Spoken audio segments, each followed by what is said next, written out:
पराश ज्ञान शिक्षण प्रसारक मंडळ द्वारा संचलित श्री नित्यानंद आश्रम येथे दिनांक 16 डिसेंबर 2024 रोजी Inner Wheel club of Thane, garden city district 314 व Indian oil corporation limited CSR फंडाच्या माध्यमातून सौरशक्ती प्रोजेक्ट करण्यात आला। Inner Wheel club of Thane, garden city, जिल्हा 314।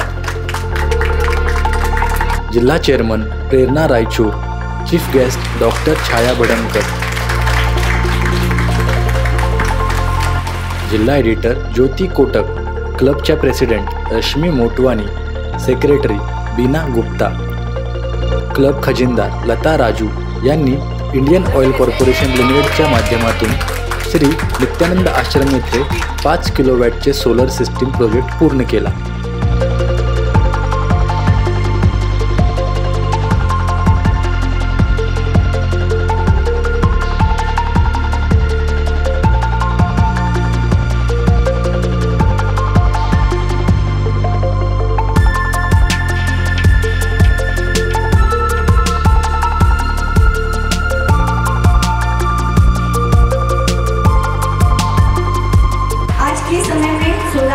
की मांग काफ़ी बढ़ गई है।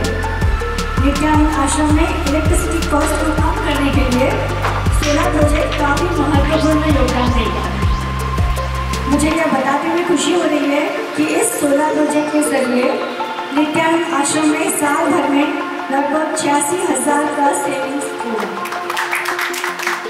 आप सबको यह जानकर और भी खुशी होगी कि इंडियन ऑयल कॉर्पोरेशन लिमिटेड ने इस प्रोजेक्ट के लिए CSR के माध्यम से 2,05,000 रुपये की पूरी रकम दी है, जो इस प्रोजेक्ट का एक महत्वपूर्ण योगदान है। त्याचसोबत त्यांनी अन्नधान्य सुद्धा दिले। त्यावेळी संस्थेत रहिवासी करणारी बालिका साक्षी पटेल यांनी स्वागत गीतापासून सुरुवात केली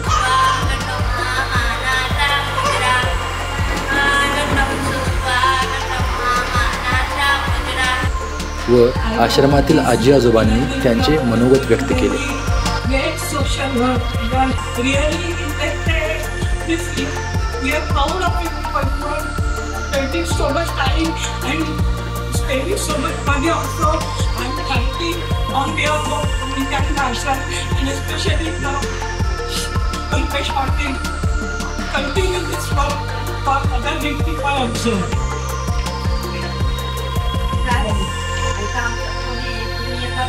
आम्ही आमच्या परिवार आणि तुम्ही आल्यानंतर आम्हाला बड़ी खुशी, एकदम आनंद होता।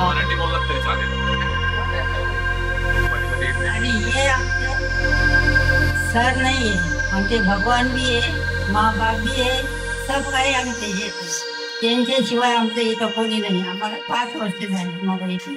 संस्थेचे अध्यक्ष संस्थापक श्री रुपेश पाटील सर यांनी संस्थेविषयी संपूर्ण माहिती सांगितली।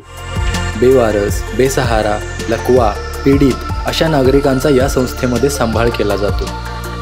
त्याचबरोबर सिंगल पॅरेंट्स मुले, ऊसतोडी कामगारांची मुले व वीट छपाई कामगारांची मुले यांच्यासाठी करमाड बुद्रुक, तालुका पारोळा, जिल्हा जळगाव, महाराष्ट्र येथे अशा मुलांसाठी फ्री ऑफ चार्ज इंग्लिश मीडियमची शाळा उघडण्यात येत आहे। त्यासाठी आपल्या क्लबची आमच्यावरती छत्रछाया असावी असे त्यांनी त्यांच्या भाषणातून संबोधित केले व अध्यक्षांनी होकार दिला।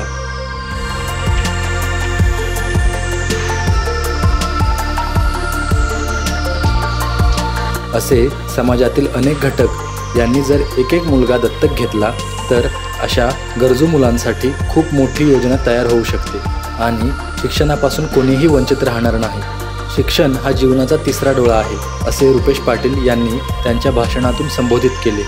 Inner Wheel club of Thane, garden city district 314 व इंडियन ऑइल कॉर्पोरेशन लिमिटेड यांचे मनापासून आभार।